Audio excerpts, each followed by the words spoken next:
What's up, people? Before I begin, I just want to get on and give my wife all the love that she's due. Kudos to you, baby. Kudos to you. You are truly a phenomenal woman. And I'm not just saying that. From the time we met, man, she has been nothing but inspiration, nothing but an encourager, nothing but a supporter. And her gift has just been, man, everything that I needed to help me to learn more of myself, of being a better man, of being a better father, of being a better husband, a better lover, you name it. She is gold.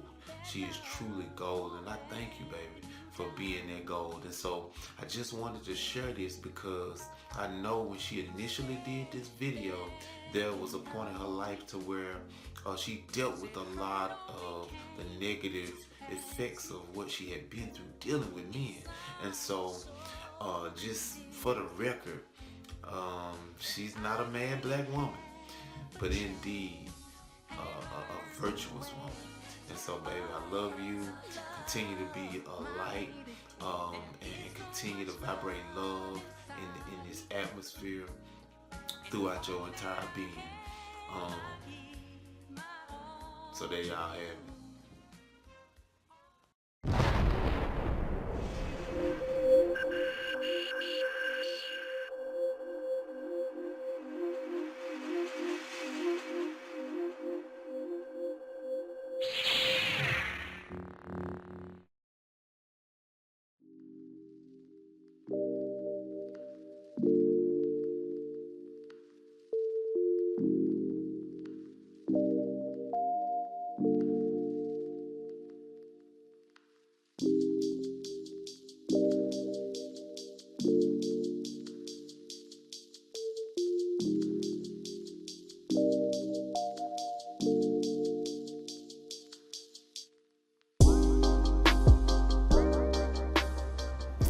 Peace, people, peace, family.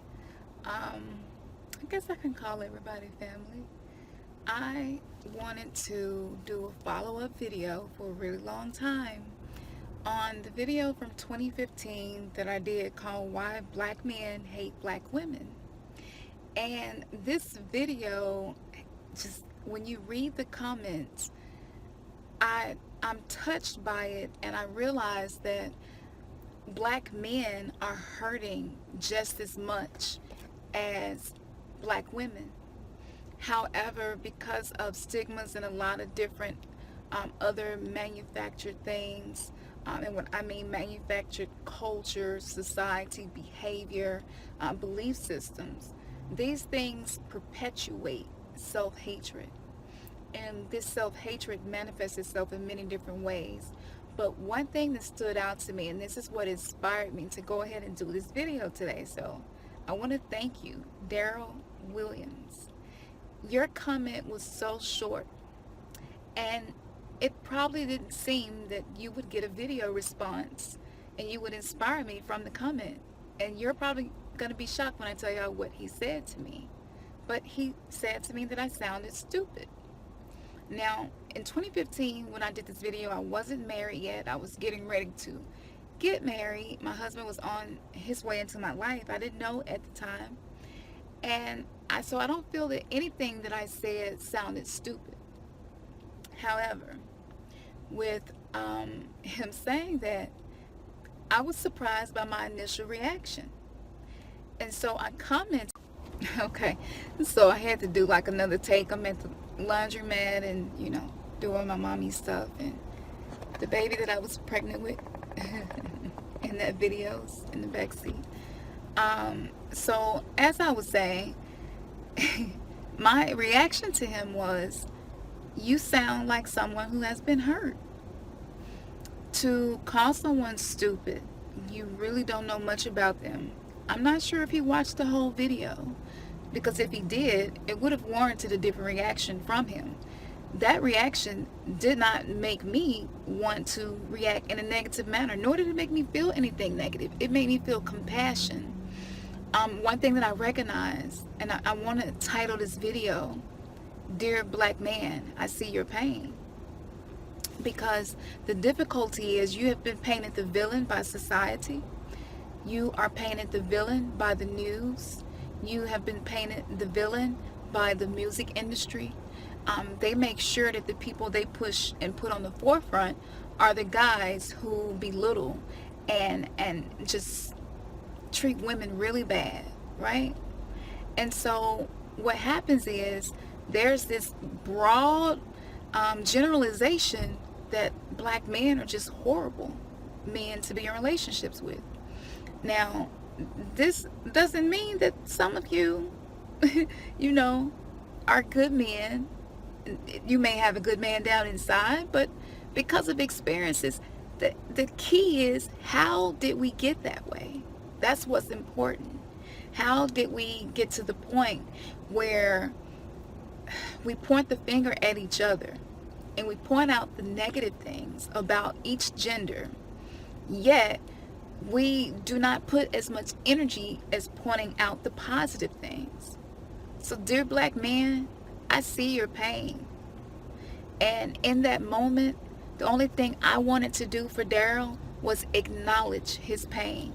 That's it.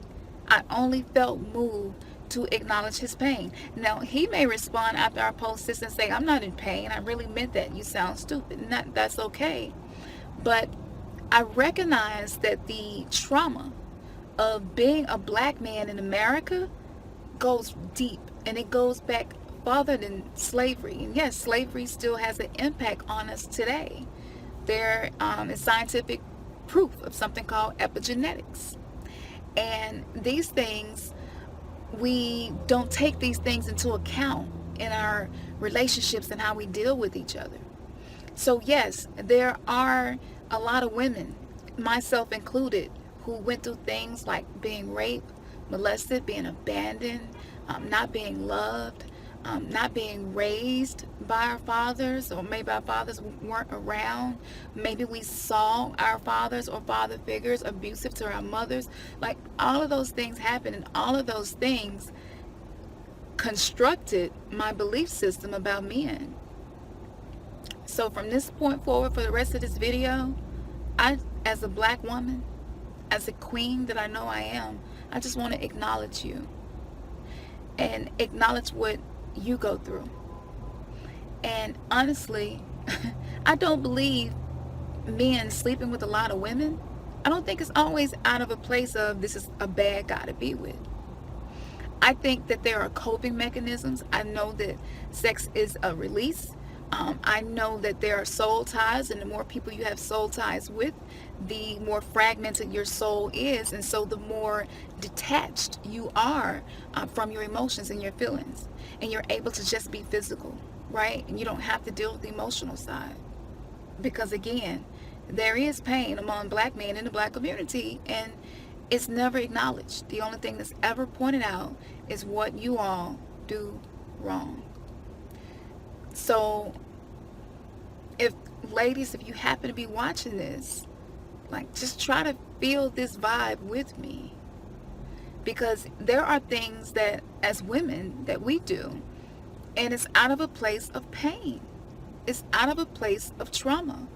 It's out of a place of, my environment made me have to be hard. My environment made me have to have this independent mindset just to survive. And there are these connotations like the angry black woman, and a lot of black men that comment on that video, they're like, you all are angry. You act like there's an issue with submitting. There are women that come in from other countries and cultures, and like, the issue that I see is that black women in America are not embracing their divine feminine, their femininity. I'm using the word divine because there is something very sacred about the feminine and the masculine energy. And because our spirituality is also fragmented, we're not comfortable being feminine. For me, when I was single and haven't experienced hurt as many times as I did, being vulnerable, and that is a side of being tapped into your divine feminine nature, it always got me hurt. So I taught myself to be guarded.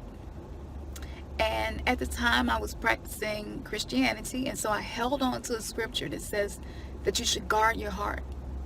And so all of my actions were based on that foundation, that I had to guard myself. I had to protect myself at all costs. Even if I hurt someone, I got to protect me, because no one is looking out for me, especially men. And again, my experiences constructed that foundation. And so even unconsciously, I would behave from that place. And so I think that a lot of black men unconsciously, it is a very subconscious thing.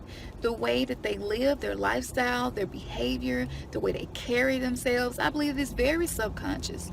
In the black community, we really do have an epidemic of not being conscious. A lot of us are not conscious eaters. Like, it's starting to change.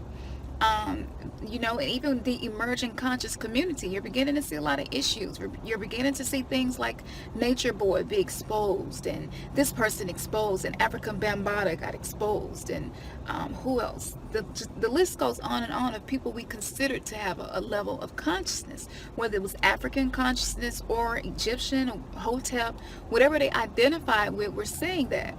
So with us living so subconsciously, if you do not create the person that you know it is best for you to be consciously speaking, consciously how you love, how you talk to people, deal with people, consciously what you eat, consciously what you listen to, what kind of music you listen to, what do you watch, consciously. When you live from a place of being conscious of what I'm doing and how it impacts people, and I want to be the best me that I can be, when you're at that point of consciousness, a shift happens.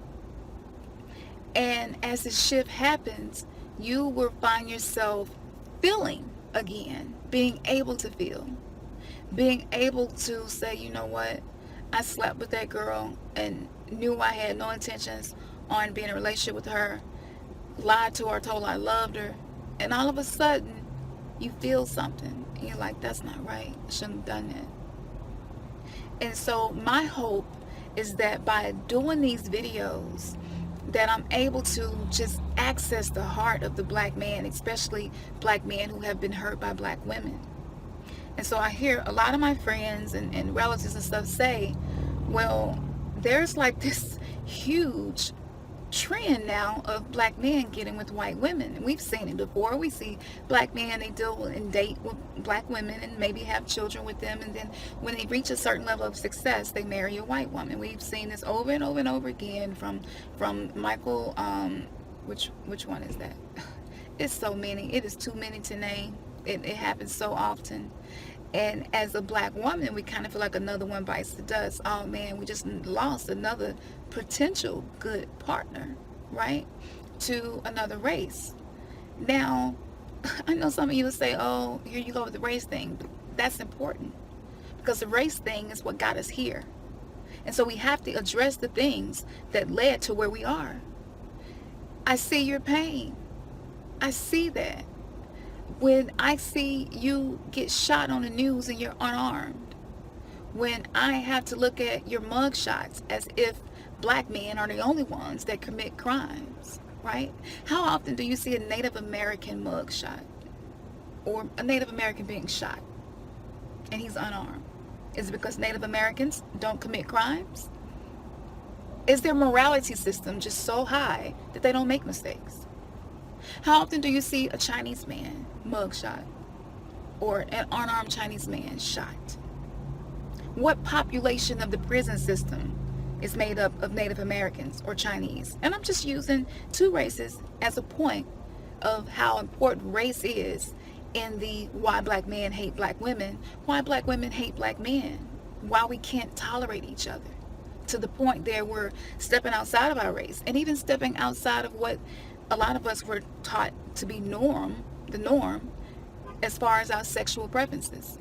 Some women are just like, I'm just going to deal with women from now on, Some guys, like, I've been on the down low, or I've been bisexual, bi-curious, and black women keep hurting me. I know that y'all might be shocked by this, but I just don't even want to deal with black women. I'd rather deal with a black man that's familiar, and it's almost as if we're all looking for a way to cope and have some comfort and guard our hearts and avoid the face of who has hurt us.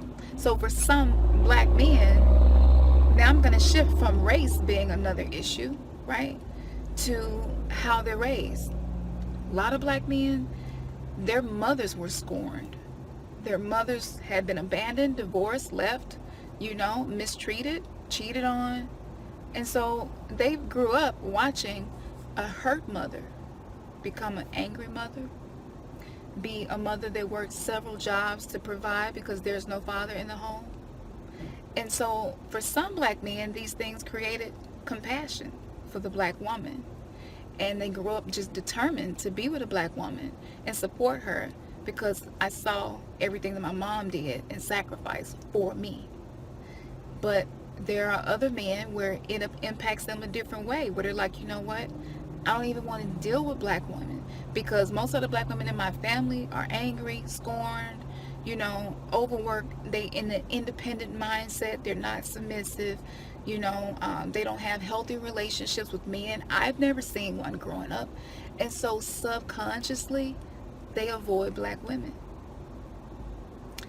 These are some things on other videos where people talk about this that they may not mention as to how we got here, right?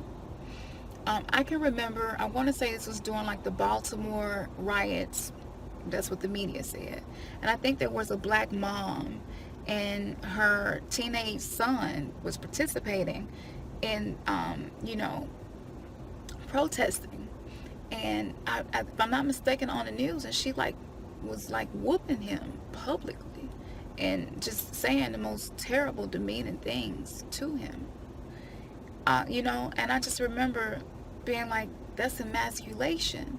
And why is the news, why do they have this on repeat and they just keep playing this? So there's a system that we're in, and this system is geared towards the division of the black man and the black woman. You can't deny that it's there anymore. It's too many things to prove that it's there. So now that we can accept that that's there, now we can begin to heal. Now we can say, you know what? Just for the sake of my community, I want to heal myself and make decisions to not do things to hurt black women. If that's you, but you feel like you get dogged out, because that's what I get on the video in the comment section. Like, I'm that dude, I try to love them. I try to love them unconditionally. I be there for them. If they have children that aren't mine, I treat them good. And they cheat on me with a thug, or they do this or do that. Well, that's the programming. I was programmed, and that's all that I was attracted to. It's the programming. It's subconscious. This is predictive programming. Research Tavistock Institute. The culture of black people has been manufactured intentionally. And you add trauma on top of that. You add the triggers of subconscious traumatic events, like watching little boys be shot on the news over and over, Facebook, watching girlfriends record the police kill their husband, kill their boyfriend. These things are triggers. And so we're constantly in a cycle, in a pattern, and they're constantly recycling the trauma, recycling the pain. So dating someone outside your race, it's like a vacation. It's like you're just able to just be on an island and just be away from all of that. And I don't think that that's the answer. For some of you, it may have worked for you. I'm not against people loving who they love, but the issue here is deep, and no one outside of us can fix this. Only us learning how to heal ourselves and stop hurting each other can change this. If you're a good black man and you keep getting hurt, don't be attached to the outcome. Because when you attach yourself to the outcome of a situation, what happens is you become like I was, guarded. So guarded and hurt to the point you have scar tissue, layers and layers and years of it. So when someone finally comes into your life who literally is the manifestation of a twin flame, a twin soul, your soulmate, someone who not only just compliments you, but embraces you and pushes you to evolve and be better, and you love and evolve together. That can't happen if you have layers and layers of guardedness, of scar tissue from past hurts. So if you get hurt, do meditations to release the pain, to release the trauma, to release the hurt. Do inner child meditations again, because much of this for black men and black women is connected to our childhood. It's like that for every human, but I'm addressing our community right now because we have statistics in our community that are beyond any other community. We struggle with coming together more than any other race. No one can deny this. These things are facts. And so everything that I'm mentioning now is how we're going to heal and get to a place where we don't have that, just that hatred. Just call it what it is. I had hatred for black men. I did. In the video, I said, I don't hate y'all. And I didn't. But I had hatred inside of me. I wasn't allowing it to cause me to behave a certain way. But the hatred was there because there was self-hatred as well. And the black man is a reflection of me. I'm a reflection of him. So if I'm struggling with self-confidence, if I'm struggling with a lot of the things that we deal with, then it is going to be really, really hard for me to have compassion for the black man. Because I don't even have compassion and self-love for myself. And, let's see. I think I wrote something else down that I wanted to make sure I said to you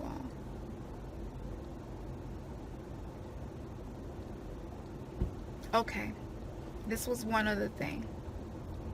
Love that hurts is more powerful than love that feels good. So when you love and you get hurt, know that it's powerful that you're able to continue loving. So, try to unattach from the outcome. Leading up to that video, this is the way I loved. No matter how much I was hurt, I never allowed the vibration of love to leave me. If you live in a place of love, and I'm not saying that you take abuse, because this love includes self-love, so know when it's time to exit. What I'm saying is, I unattached myself to the outcome, and I realized that every black man that had ever hurt me had been hurt himself. I realized that the tools necessary to heal, meditation is something very simple. A lot of us weren't taught to do that. It's just not a part of our culture.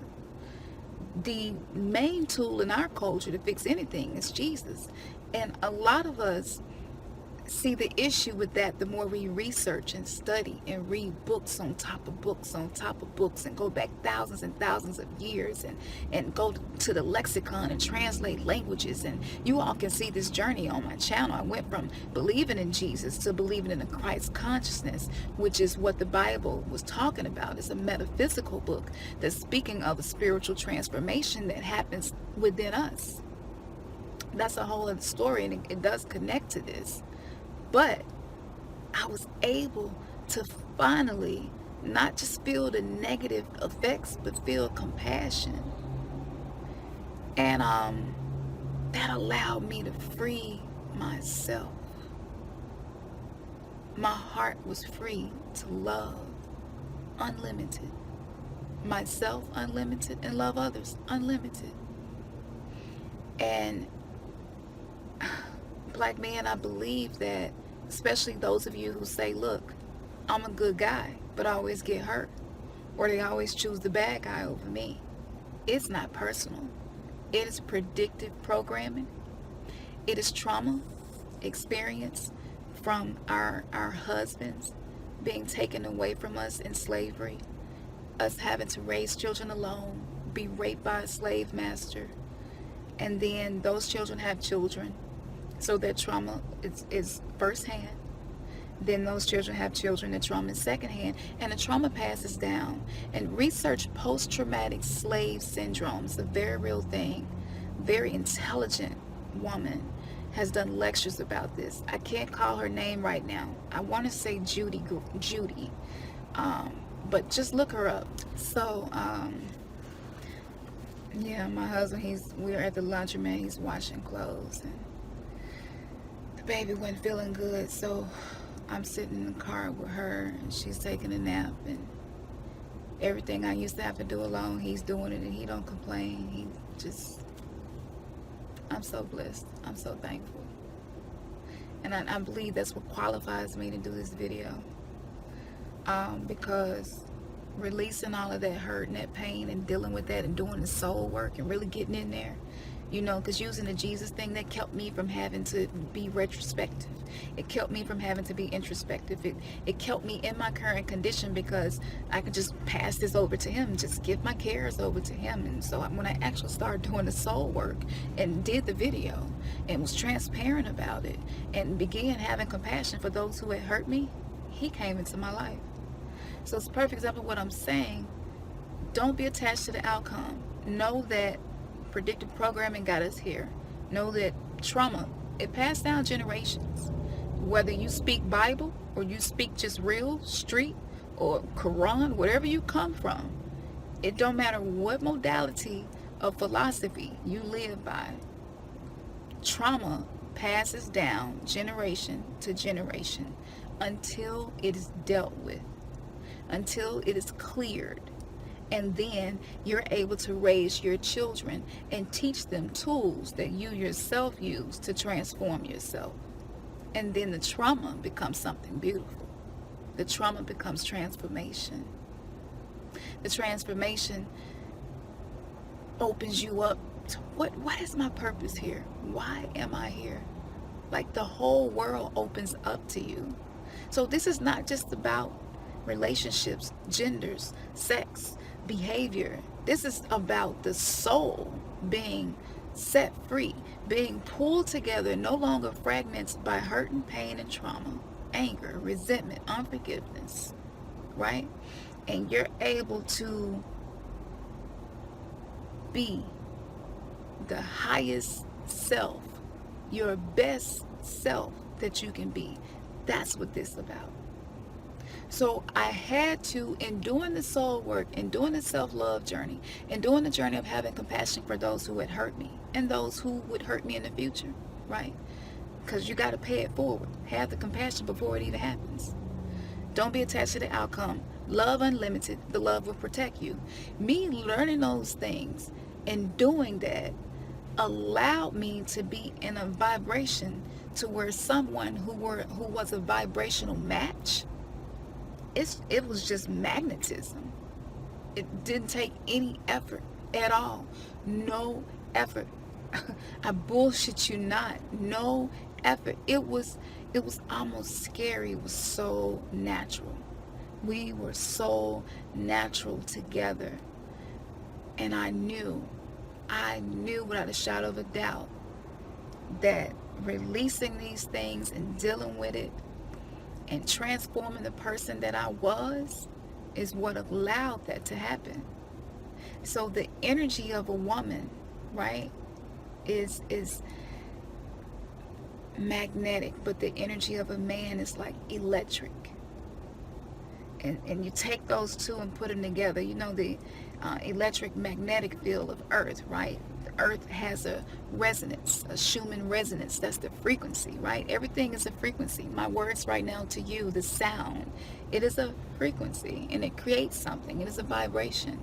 You can take a cup of water and speak, and you'll see the vibration in the water. Sound makes vibration, right? So some of those words might be a little out there because I'm still learning myself.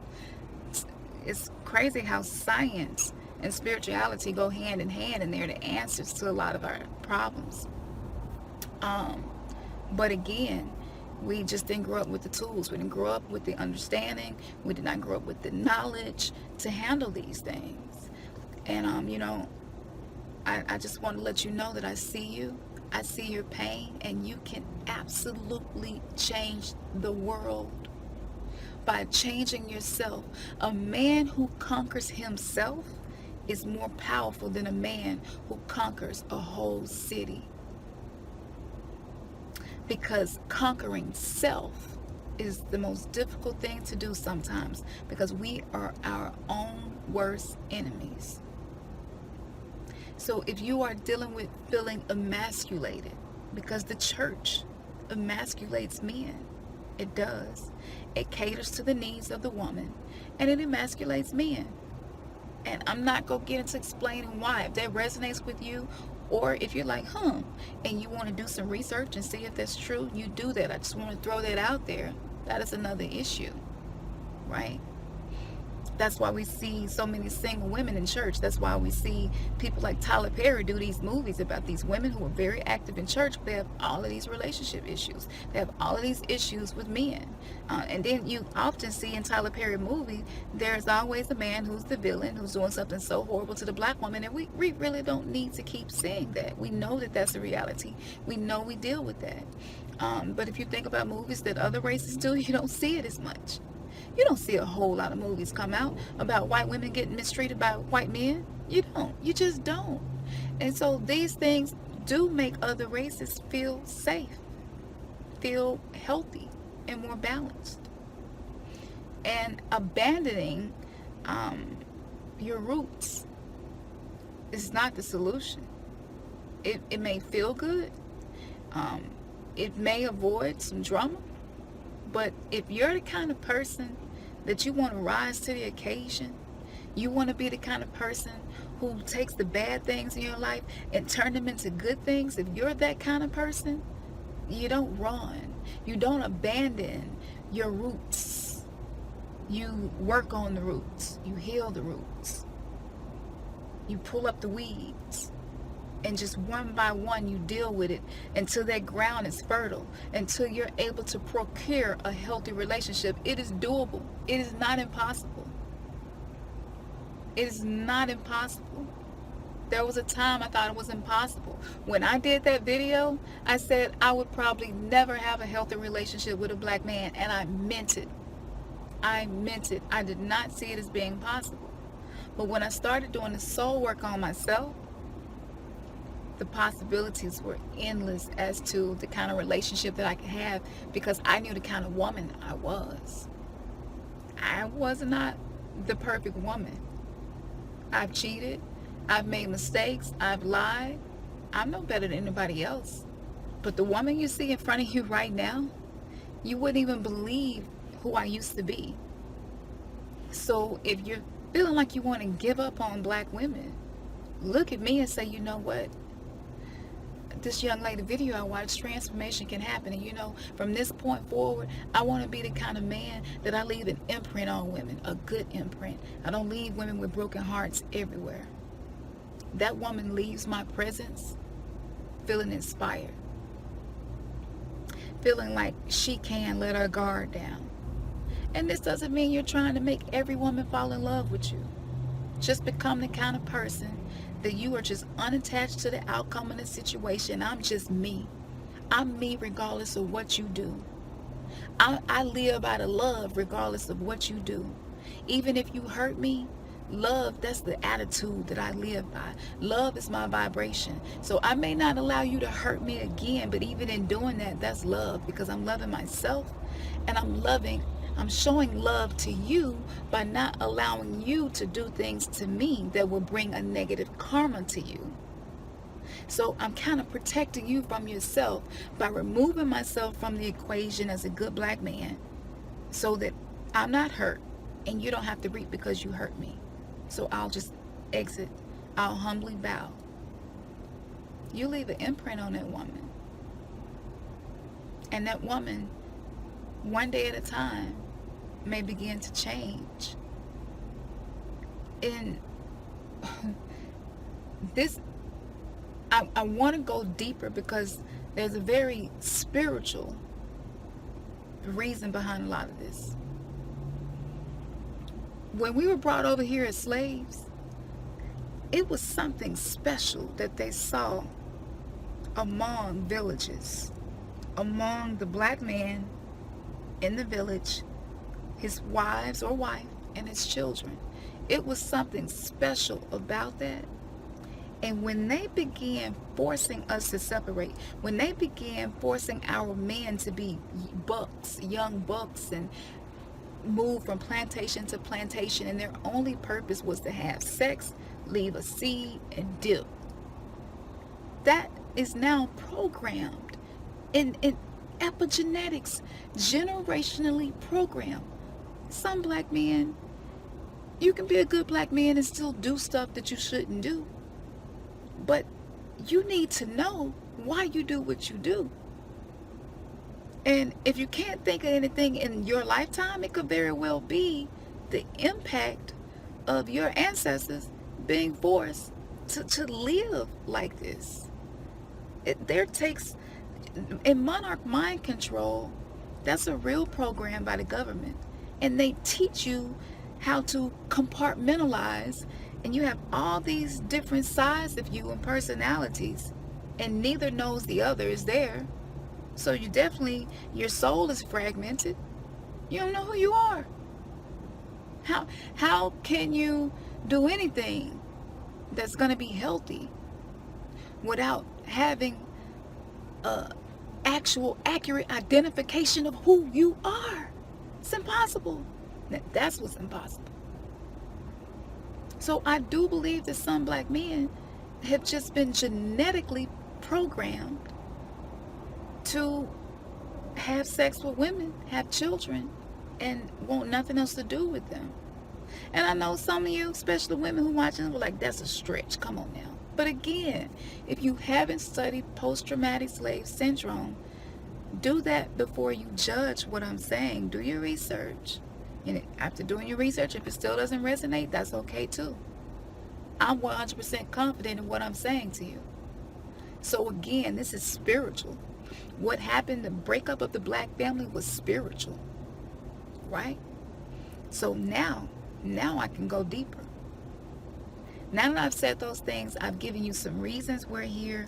I've given you a few solutions to get out of the cycle that you may be in. Now let me take you back a few thousand years. There is something called the Ankh. And the Ankh is the representation of life, the womb of a woman, a man, and the offspring. And so it's a circle, but it appears to be a cross under the circle. Now if you look at the cross, there's no womb there anymore. There's no symbolic representation of the womb. If you look at Christianity, from the beginning, Genesis, the womb was demonized. The womb was cursed because Eve did this, and she partook of the forbidden fruit.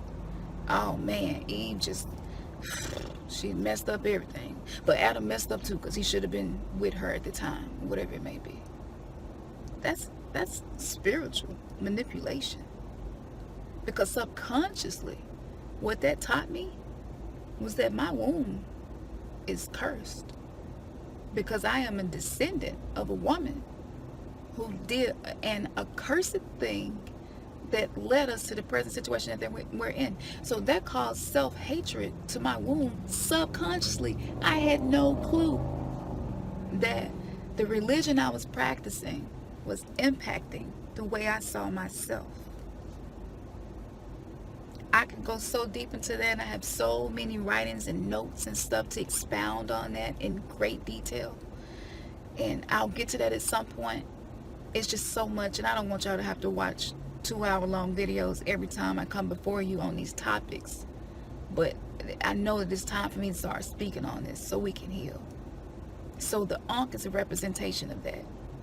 And that is something that was created by black people, dark race. Okay? So family, the family structure was the foundation of our spirituality. So when the forced division happened in slavery, we lost the connection to sacredness of each other and that spirituality. That's how deep this is. So the healing, black man, by you healing and working on yourself, I just want you to know how great that is, how important that is. That's true power. Being able to heal yourself is true power, because once you're doing the work and you're healing yourself, just your presence is going to heal others. My husband's presence made me feel secure. It felt like ointment on a wound, and it didn't sting anymore. I could listen to songs that used to give me bad memories from past relationships, and now when I listen to those songs, I don't even remember or have the nostalgia of something bad happening. I sing the song and all I think about is him. He was my ointment. He was what helped to defrag my soul. So I was already doing the work. I'm not saying that it's going to be done by the opposite sex. You have to already be doing the work.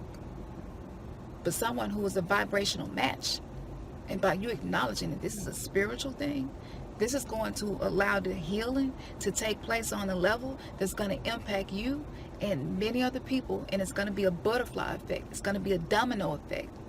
Each one will teach one, and it will continue to grow. And what's even the more beautiful about this is you can teach this to your children so they don't have to repeat your same mistakes. So black man, I see you. I see your pain. I see your frustration. I see your anger. I see your resentment. And know that you can absolutely change it. You can change it. I'm not telling you you can go and change that woman that you loved who left you for a thug. But I'm telling you, by changing you, you're able to impact the world. Believe that. Believe that. And when people encounter you, they're going to feel the impact of that healing happening on a soul level. That's real. That's real. So the return of Mayat, which is just a representation of balance being restored on earth, is happening. And by the divine masculine, divine feminine healing themselves and learning how to coexist in a healthy way, that was prophesied to happen. It is absolutely happening. Yes, it is. And this is why we are bombarded all day with interracial relationships. Every TV show, every commercial, just pay attention to it. But how many commercials and TV shows have you seen about an Asian that marries an East Indian? See that often? Just pick any other race you want to. You don't.